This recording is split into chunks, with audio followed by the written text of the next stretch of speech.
Enfin, je suis David Christian, donc doctorant en droit à Paris 5.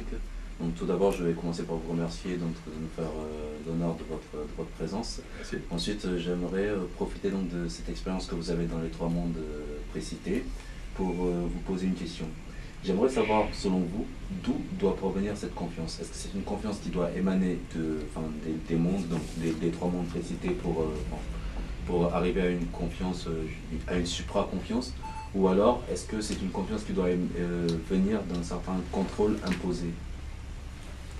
Alors d'abord, je pense que la confiance, c'est un acte personnel.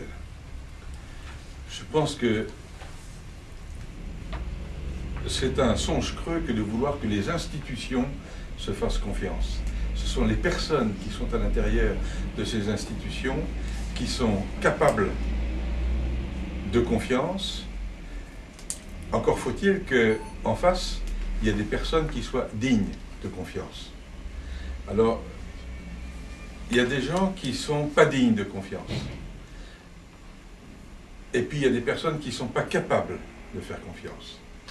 Grosso modo, qu'est-ce qu'il y a dans l'acte de confiance? Il y a deux éléments qui sont différents, distincts, mais complémentaires. Je vous fais confiance si, d'abord, je constate que vous avez des compétences, et ça, c'est ce qu'on appelle la confiance calculée. Même si je ne la calcule pas, c'est une partie, c'est mon cerveau gauche qui travaille là. Tout ce qui relève de la rationalité. Je dis, tiens, cette personne, elle est compétente, ou bien elle a une réputation de compétence, ou elle a eu des bons résultats. C'est quelqu'un à qui je pourrais, AIS, conditionnel, faire confiance, parce qu'elle a des compétences. C'est la partie calculée de la confiance. Et puis, il y a une partie affective. Je vais en plus vous faire confiance parce que je me dis, cette personne est généreuse. Cette personne va me reconnaître. Cette personne a des qualités humaines. Et donc, il y a ces deux parties. Il y a la confiance calculée, c'est plus mon cerveau gauche qui travaille, la rationalité, c'est ce qu'on appelle la fiabilité. Je dis, cette personne est fiable.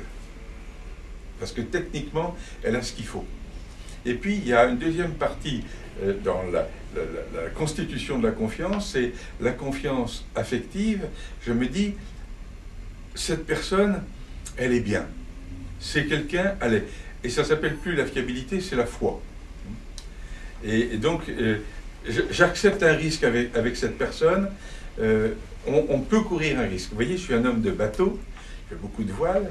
Et donc, pour faire de la croisière, je me dis, tiens, je peux partir avec cette personne parce qu'elle a des compétences maritimes. Elle a fait du bateau. Je sais qu'elle a déjà traversé l'Atlantique. Donc je me dis, voilà, cette personne, c'est ma confiance calculée. Et puis, en plus, il y a tout un tas de gens qui sont très compétents en bateau, avec qui je partirai jamais. Je me dirais, mais il a une sale gueule, antipathique, ce gars, il regarde son nombril, il pense qu'à lui. Vraiment, c'est un gars invivable, ou une fille invivable. En revanche, je dis, tiens, ce type, il sait faire du bateau, il a des bons résultats, il a fait la Figaro, par exemple. Hein. Ça, c'est calculé. Mais en même temps, il est bien, il est généreux, je vais apprendre des trucs avec lui, allez, je cours le risque. Et ça, c'est la foi. C'est pas simple. Donc, c'est pas les institutions qui vont créer cette confiance, c'est un travail de nous tous, fonctionnaires, universitaires, étudiants, chefs d'entreprise, cadres, ouvriers, sur est-ce que je sais faire confiance, donc est-ce que j'ai du discernement et de l'empathie, est-ce que je suis susceptible de créer de la confiance, est-ce que j'ai des compétences et est-ce que je suis capable de m'ouvrir aux autres. C'est complexe, hein. Quand je me suis... Le mot confiance, pour moi, ça faisait partie de ces mots valises. On met un peu n'importe quoi, il faut être gentil avec tout le monde, quoi. Alors que non, c'est terriblement exigeant, la confiance. Hein. Comme l'amour.